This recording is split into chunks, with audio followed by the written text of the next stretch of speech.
Haleluya, puji Tuhan, salam sejahtera bagi kita semua, keluarga besar GPD LCAD Magelang. Kita jumpa lagi dalam Renungan 79 hari ini. Bapak Ibu yang dikasihi Tuhan, mari kita akan sama-sama membuka Alkitab kita di dalam Wahyu, pasal yang ke-7 ayat 9 sampai 12. Wahyu pasal 7 ayat 9 sampai 12. Demikian bunyi firman Tuhan. Kemudian daripada itu aku melihat sesungguhnya suatu kumpulan besar yang banyak yang tidak dapat terhitung banyaknya, dari segala bangsa dan suku dan kaum dan bahasa, berdiri di hadapan tahta dan di hadapan Anak Domba, memakai jubah putih dan memegang daun-daun palem di tangan mereka. Dan dengan suara nyaring mereka berseru, keselamatan bagi Allah kami yang duduk di atas tahta dan bagi Anak Domba. Dan semua malaikat berdiri mengelilingi tahta dan tua-tua dan keempat makhluk itu. Mereka tersungkur di hadapan tahta itu dan menyembah Allah sambil berkata, Amin, puji-pujian dan kemuliaan dan hikmat dan syukur dan hormat dan kekuasaan dan kekuatan bagi Allah kita sampai selama-lamanya. Amin. Puji Tuhan, saya memberikan tema firman Tuhan hari ini, nyanyian pujian orang-orang kudus. Bapak Ibu yang dikasihi Tuhan, dalam Wahyu, kalau kita melihat ini adalah peristiwa bagaimana Rasul Yohanes diberikan penglihatan oleh Tuhan di Pulau Patmos, di mana penglihatan-penglihatan di akhir zaman yang akan terjadi itu Tuhan tunjukkan kepada Rasul Yohanes untuk menyingkapkan rahasia dari firman Tuhan, rahasia dari rancangan-rancangan yang besar tentang akhir zaman yang akan datang. Nah, Yohanes melihat dalam penglihatan di pasal yang ke-7, dikatakan melihat sekumpulan orang banyak yang tidak terhitung banyaknya, dari segala suku, segala bangsa, dari segala bahasa, ada di hadapan tahta Anak Domba. Nah, penglihatan yang Tuhan tunjukkan kepada Yohanes ini adalah mengenai keadaan orang-orang kudus yang akan berada di akhir zaman, ya. Nah, orang-orang percaya yang sudah ditebus oleh Anak Domba itu. Oleh sebab itu di situ dituliskan sekumpulan orang banyak yang tidak terhitung banyaknya, ya. Nah, apakah yang dilakukan oleh orang-orang kudus yang tidak terhitung banyaknya yang dilihat oleh Rasul Yohanes ini?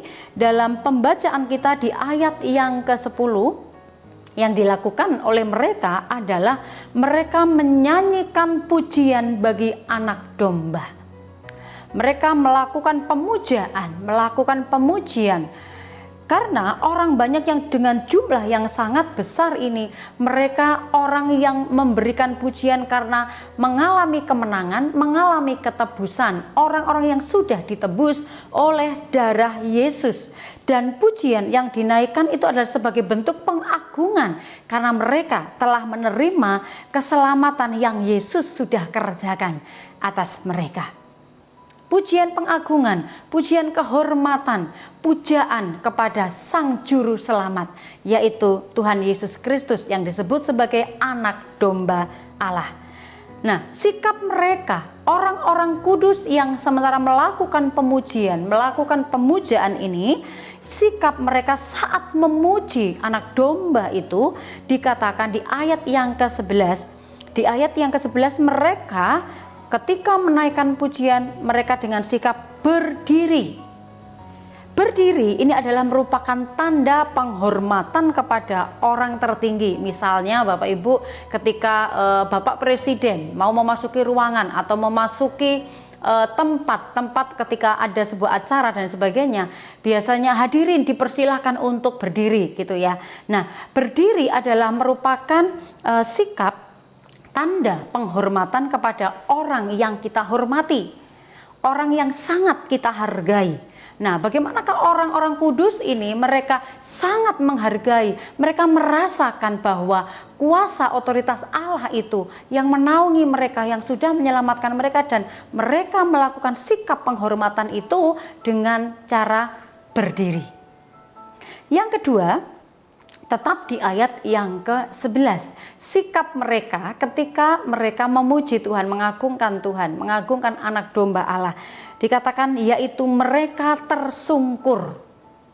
Tersungkur adalah sikap merendahkan diri serendah-rendahnya di hadapan Sang Maha Kuasa.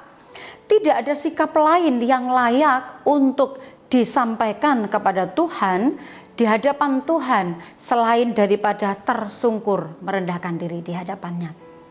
Karena tidak ada kekuatan kita sebagai manusia, tidak ada yang bisa dibanggakan oleh orang banyak itu selain di mana Tuhan yang berkuasa, Tuhan yang sudah menyelamatkan mereka, dan mereka berterima kasih memuji Tuhan dengan tersungkur di bawah kaki Tuhan.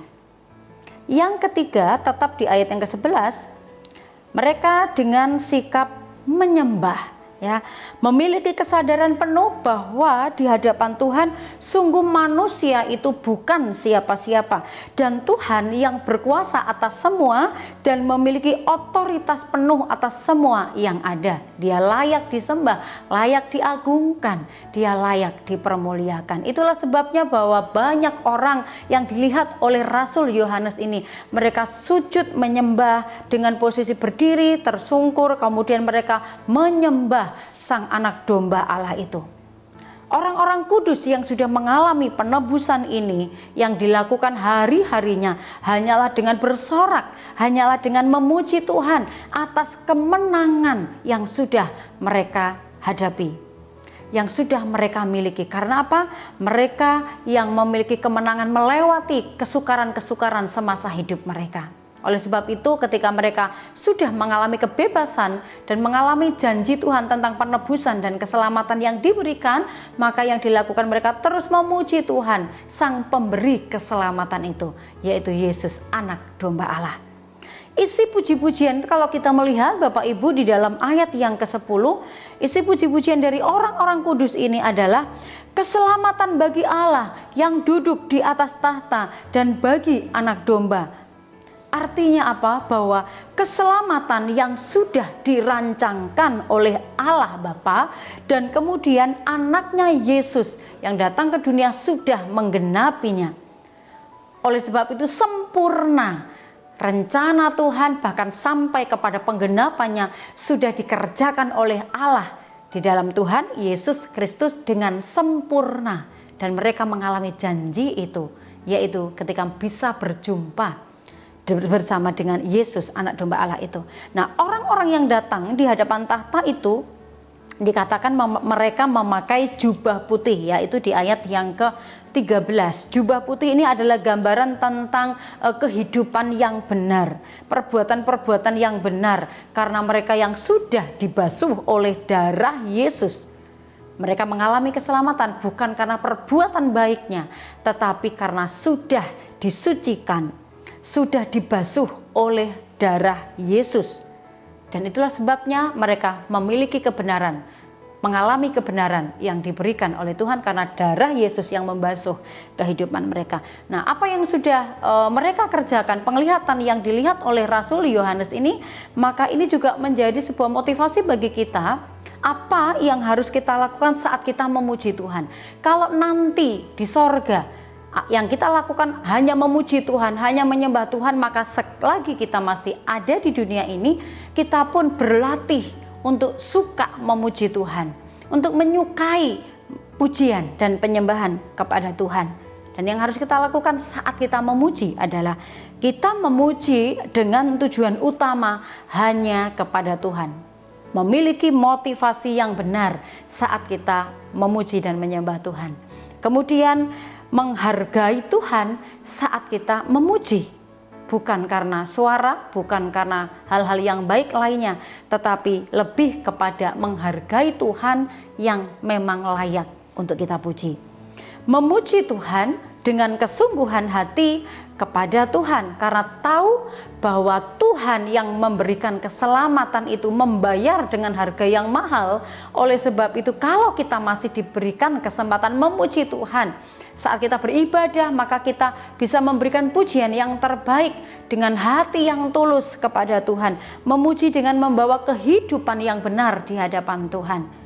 Bukan hanya sekedar rutinitas, tetapi melakukannya karena kita mensyukuri atas keselamatan yang Tuhan sudah kerjakan dalam hidup kita. Sehingga penglihatan yang dilihat oleh Rasul Yohanes bisa jadi bahwa itu juga kita yang akan datang yang bersama-sama dengan anak domba, orang-orang yang sudah ditebus. Ini menjadi iman percaya kita bahwa orang-orang yang sudah mengalami ketebusan dari darah Yesus, kita akan berkumpul bersama-sama dan di sana hanya memuji Tuhan, hanya membesarkan nama Tuhan, hanya menyembah Tuhan. Puji Tuhan. Oleh sebab itu Bapak Ibu, kesempatan yang masih ada yang Tuhan berikan kepada kita, mari kita memuji Tuhan dengan sungguh-sungguh dan kita semakin menata hati kita, fokus kepada Tuhan, memberikan yang terbaik kepada Tuhan, sehingga kita melihat bahwa segala pujian, kehormatan dan kemuliaan hanyalah milik Tuhan saja. Tuhan memberkati kita. Mari kita terima firman Tuhan ini dan kita akan berdoa. Tuhan Yesus, terima kasih karena Engkau yang kembali memberikan firman-Mu bagi kami. Tolong kami sebagai umat-umat ketebusan Allah agar kami percaya segala sesuatu yang Tuhan kerjakan, Tuhan rancangkan, itu adalah hal-hal baik untuk membawa kami lebih dekat, lebih mengasihi Tuhan, dan kami dapat memberikan seluruh kehidupan kami yang terbaik untuk kemuliaan nama Tuhan. Berkati jemaat-Mu keluarga besar GBDI LCAD Magelang untuk mereka terus dapat mengerti setiap isi-isi dari kebenaran firman Tuhan dan boleh menjadi pelaku-pelaku akan firman-Mu. Ya Tuhan, tolong keluarga besar GBDI LCAD untuk sungguh-sungguh berusaha menambahkan kepada pengetahuan penguasaan diri, kepada penguasaan diri ketekunan, dan kepada ketekunan kesalehan. Kami bersyukur, terima firman Tuhan dengan ucapan syukur dalam nama Tuhan Yesus Kristus. Haleluya. Amin.